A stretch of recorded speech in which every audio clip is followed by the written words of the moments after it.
Semuanya, kali ini kita akan melanjutkan materi mengenai rahasia bank yang sebelumnya sudah kita bahas. Oke, pada materi yang terakhir, pada pembahasan yang terakhir, maksud saya, kita sudah membahas mengenai pengecualian-pengecualian yang ada di dalam Undang-Undang Perbankan nomor 10 tahun 98 mengenai apa saja sih yang bisa dikecualikan rahasia bank itu. Rahasia bank itu kepada siapa saja bisa kita bongkar, kepada siapa saja bisa kita berikan ini. Kemarin kita bahas ada yang di pasal, mulai dari pasal 40 untuk kepentingan perpajakan, 41A mengenai kepentingan penyelesaian piutang bank. Kemudian ada pasal 42 untuk kepentingan peradilan dalam perkara pidana. Kemudian ada di pasal 43 bisa juga dalam perkara perdata. Kemudian pasal 44 mengenai dalam rangka tukar menukar informasi antar bank, tapi juga tentu semuanya perlu persetujuan dari Bank Indonesia. Bisa juga yang terakhir atas permintaan persetujuan dan kuasa dari nasabah penyimpan itu sendiri. Kemarin kita masih menimbulkan pertanyaan, bagaimana dengan nasabah debitur? Sebagaimana kita tahu bahwa nasabah itu dalam Undang-Undang Perbankan dibagi dua macamnya, yaitu ada nasabah penyimpan dan nasabah debitur. Apakah kita wajib untuk merahasiakan keterangan-keterangan mengenai nasabah debitur? Kita akan lihat pada peraturan pelaksanaannya, yaitu di ini peraturan pelaksanaannya dapat Anda lihat, PBI Peraturan Bank Indonesia nomor 2 19 PBI tahun 2000. Oke, di sini di peraturan ini disebutkan juga, Anda lihat di angka 5 mengenai nasabah debitur. Ya. Nasabah debitur sekali lagi adalah nasabah yang memperoleh fasilitas kredit. Ya, jadi debitur itu nasabah yang mendapatkan pinjaman uang dari bank. Oke. Di pasal 2 itu ditegaskan lagi bahwa bank wajib merahasiakan segala sesuatu yang berhubungan dengan keterangan mengenai nasabah penyimpan dan simpanan nasabah, begitu. Dan di pasal 2 ayat 2-nya dijelaskan keterangan mengenai nasabah selain nasabah penyimpan bukan keterangan yang wajib dirahasiakan oleh bank. Nah, artinya keterangan mengenai nasabah debitur menurut peraturan tadi itu tidak wajib dirahasiakan.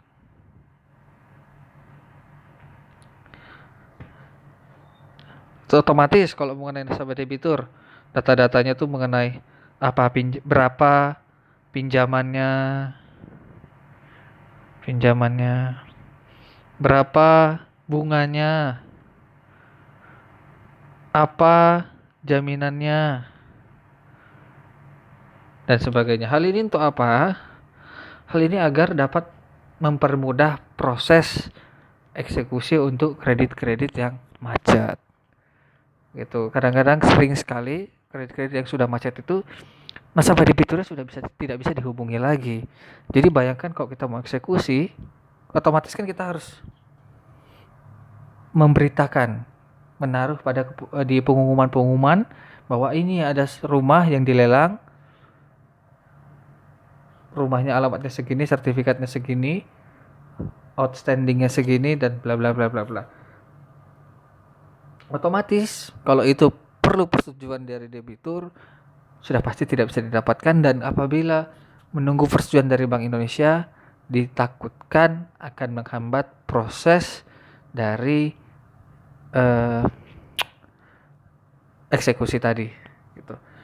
Dan ini juga untuk menghindari kan conflict of interest nantinya, karena ini mengenai penjualan aset, berbahaya kalau misalnya terlalu memakan waktu yang lama, akan berdampak pada nilai, istilahnya tuh non performing loan, istilahnya nilai kredit macet pada suatu bank, dan itu bisa membuat bank sangat jelek sekali reputasi, bahkan keuangannya, bisa merusak keuangan bank itu sendiri. Jadi mereka menghindari itu. Bagaimana caranya debitur yang sudah macet ini dapat segera dieksekusi, dan itu adalah salah satu alasan mengapa tidak wajib dirahasiakan seperti itu. Oke. Nah, kembali ke pengecualian-pengecualian tadi, sebenarnya selain yang diatur dalam pasal-pasal yang ada dalam Undang-Undang Nomor 10 Tahun 98 ini, ada beberapa lagi yang dapat mengecualikan rahasia bank dapat kita bongkar. Gitu ya. Apa aja? Dasar hukumnya adalah ini. Selain yang ini ya. Pertama, bank dapat membongkar rahasia nasabah penyimpannya jika itu berkaitan dengan Undang-Undang Nomor 25 Tahun 2003 tentang tindak pidana pencucian uang. Oke. Kemudian apa sih gitu yang diatur dalam Undang-Undang Pencucian Uang ini gitu, mengenai rahasia bank. Jadi gini, dalam Undang-Undang Pencucian Uang ini diatur bahwa bank sebagai penyedia jasa wajib menyampaikan laporan kepada PPATK. PPATK itu Pusat Pelaporan dan Analisis Transaksi Keuangan terkait hal-hal berikut. Ingat ya, wajib menyampaikan terkait hal-hal sebagai berikut. A, yaitu transaksi keuangan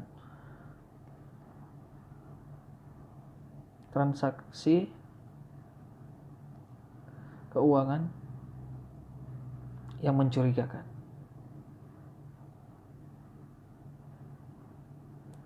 Oke. Jadi transaksi keuangan mencurigakan itu apa? Pertama, transaksi keuangan yang menyimpang dari profil, karakteristik atau kebiasaan pola transaksi dari nasabah yang bersangkutan. Jadi bank itu dapat memperhatikan, nih kok nggak biasanya nih. Misalnya si A di data yang terbaru pekerjaannya hanya karyawan swasta. Pekerjaannya staf biasa, tapi menerima uang 50 juta per seminggu. Bahkan sehari bisa 2 kali. Padahal yang biasanya sebelum-sebelumnya itu tetap di antara tanggal 25 sampai tanggal 1 dan itu sebesar 5 juta atau UMK kota. Nah, tiba-tiba transaksi keuangannya berubah menjadi banyak dan kemudian menjadi dalam jumlah yang banyak pula. Bisa transaksinya jadi banyak dalam jumlah yang sedikit atau transaksinya sekali-sekali namun dalam jumlah yang banyak. Nah, ini termasuk transaksi keuangan yang mencurigakan gitu. Transaksi keuangan oleh nasabah yang patut diduga dilakukan dengan tujuan untuk menghindari pelaporan transaksi yang bersangkutan yang wajib dilakukan oleh penyedia jasa keuangan sesuai undang-undang ini. Jadi gini, ada transaksi keuangan yang tujuannya untuk menghindari pelaporan transaksi yang bersangkutan yang wajib dilakukan oleh penyedia jasa keuangan sesuai ketentuan undang-undang ini. Jadi banyak ya tipe-tipe muslihat menggunakan transaksi keuangan. Contohnya ada suatu peralihan hak atas tanah gitu ya. Peralihan hak atas tanah antara A yang sebelumnya tanah itu milik A ke B. Namun karena mereka ini saudara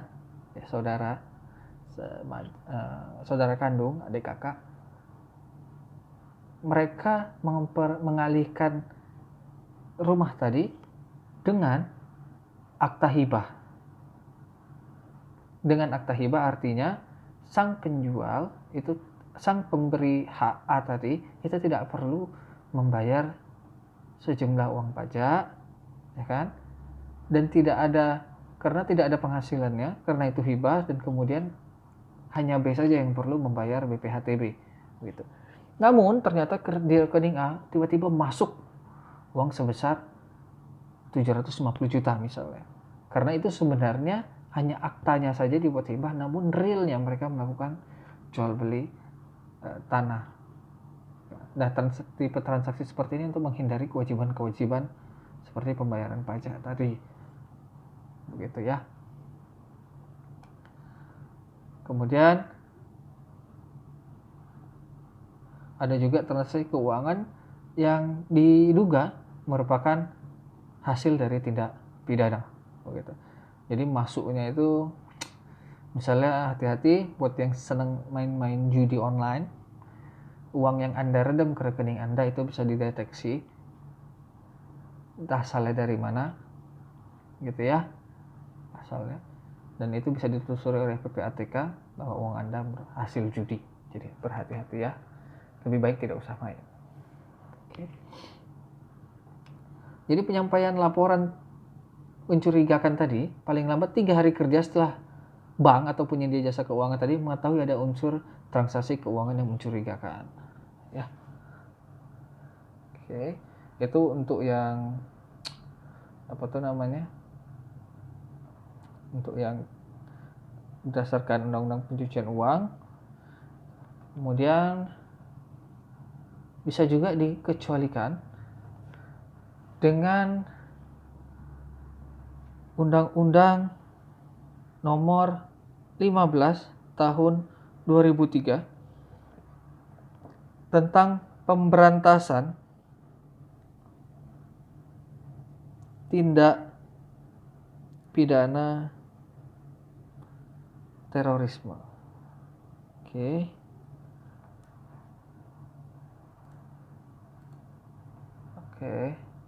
Nah, di dalam pasal 30 undang-undang tersebut disebutkan bahwa untuk kepentingan pemeriksaan perkara dalam tindak pidana terorisme, maka penyidik dari kepolisian pastinya, penuntut umum dari kejaksaan atau hakim dari Mahkamah Agung berwenang untuk meminta keterangan dari bank dan lembaga jasa keuangan mengenai harta kekayaan setiap orang yang diketahui atau patut diduga melakukan tindak pidana terorisme, seperti itu ya.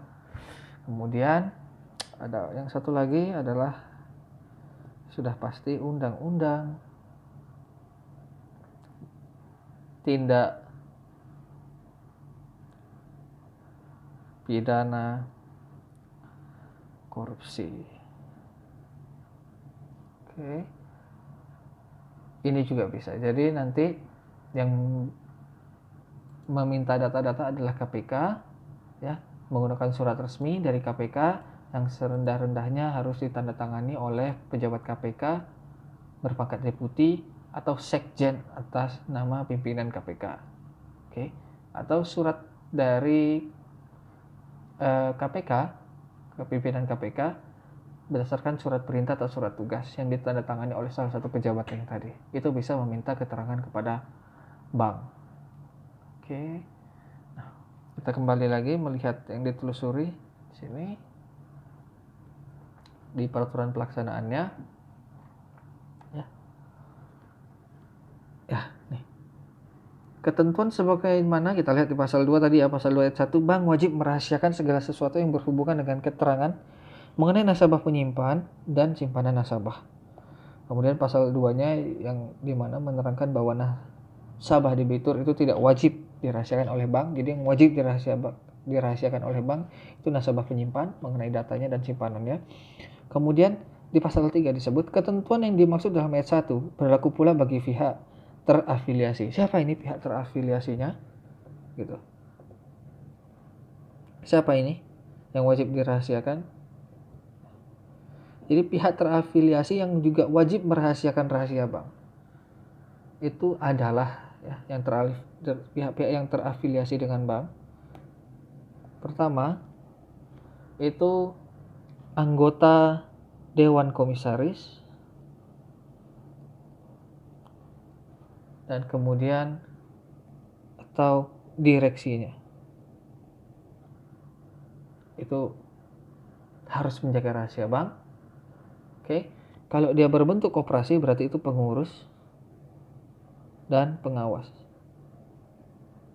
Harus menjaga data simpanan dan data mengenai penyimpannya. Oke. Kemudian pihak yang memberikan jasa kepada bank.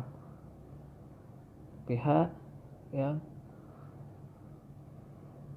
memberikan jasanya kepada bank. Antara lain ya, akuntan publik. Kemudian surveyor atau appraisal atau penilai biasanya. Kemudian ada konsultan hukum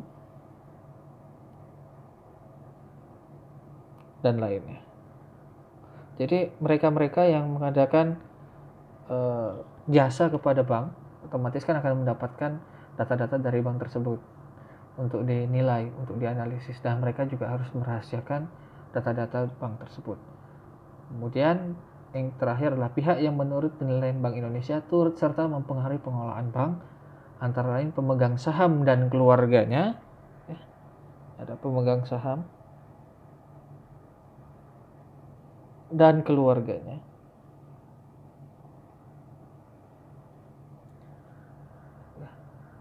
Keluarga komisarisnya, keluarga pengawas, keluarga direksi, dan keluarga pengurus itu wajib merahasiakan bank, rahasia bank tadi. Oke, itu saja untuk mengenai penjelasan rahasia bank. Untuk mengetahui lebih lanjut, Anda dapat membaca pasal-pasal berikutnya. Pasal-pasal selanjutnya ini adalah pasal mengenai tata cara pemberiannya. Ini teknis. Kalau Anda ingin tahu bagaimana teknisnya, Anda dapat baca peraturan ini. Ya, untuk mengenai yang dikecualikan, Anda dapat melihat pasal-pasal yang ada di Undang-Undang Nomor 10 Tahun 98. Apa saja sih? Sama undang-undang mengenai tindak pidana pencucian uang, tindak pidana terorisme, dan tindak pidana korupsi. Itu yang bisa mengecualikan bank pada akhirnya harus memberitahukan rahasianya kepada pihak-pihak tertentu yang sudah diberikan izin oleh undang-undang, yang ditentukan oleh undang-undang. Sekian, itu saja dari saya. Terima kasih. Sampai jumpa di materi berikutnya.